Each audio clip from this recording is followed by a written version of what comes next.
போச்சுதா அம்மா, அம்மா தெரியாம போச்சுதா அம்மா.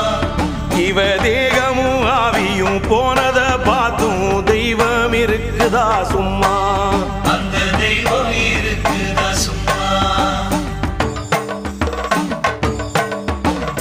கன்னி தெய்வமே இவள் காட்டுக்குள்ளே மறு காளியாய் தோன்றி வருவாளோ, கன்னி தெய்வமே இவள் காட்டுக்குள்ளே மறு காளியாய் தோன்றி வருவாளோ. காலமும் நேரமும் பார்த்திருந்தே இந்த காமுக பேய்களை கொள்வாளோ, காலமும் நேரமும் பார்த்திருந்தே இந்த காமுக